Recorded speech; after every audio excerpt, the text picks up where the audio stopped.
L'histoire du trophée de la Coupe du Monde de 1966. Dans Lives Were Different Then, nous remonterons le temps pour nous intéresser au vol de la coupe et à Pickles, le héros canin qui la retrouva, ainsi qu'à l'étrange malédiction qui depuis continue à frapper le trophée Jules Rimet.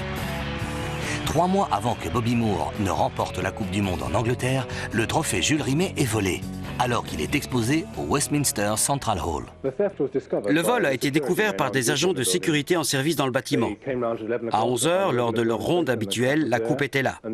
À leur retour, 1 heure plus tard, elle avait disparu. Les voleurs se sont infiltrés en brisant les cadenas posés sur les portes situées à l'arrière de l'édifice.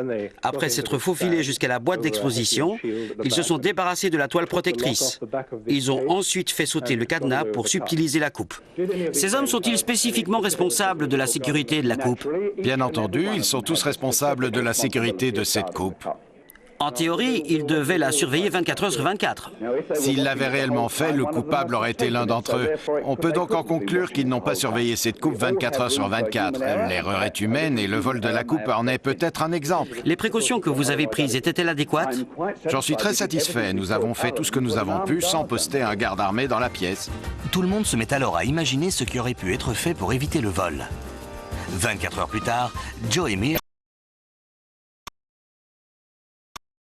une demande de rançon de 15 000 livres. Au moment de l'échange tenu secret, la police arrête le suspect sans parvenir à mettre la main sur la coupe. Mais 6 jours plus tard, l'histoire trouve son héros. Pickles, un chien bâtard que son maître David Corbett a emmené se promener, débusque la coupe, emballée dans du papier journal et abandonnée dans un buisson. La police annonce alors fièrement la bonne nouvelle et Pickles reçoit une médaille. Il bénéficie également des services d'un agent et tourne pour le cinéma. L'impresario du comédien anglais Spike Milligan lui obtient le rôle principal du film L'espion au nez froid.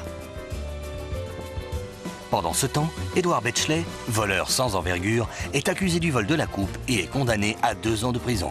Pourtant, Betchley a toujours affirmé n'être qu'un intermédiaire et que des personnalités étaient impliquées.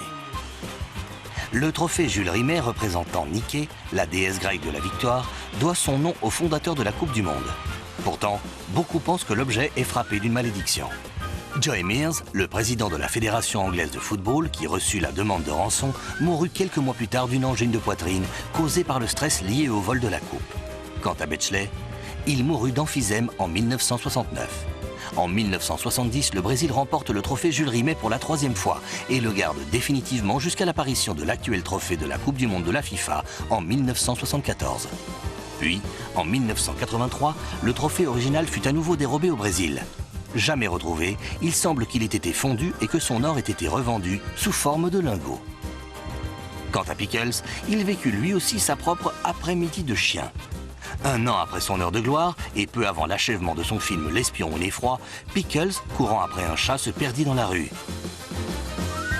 Sa laisse se coinça dans une branche et Pickles mourut étranglé. Nous vous avions prévenu, la réalité dépasse souvent la fiction. C'est tout pour aujourd'hui. Ne manquez pas le prochain épisode de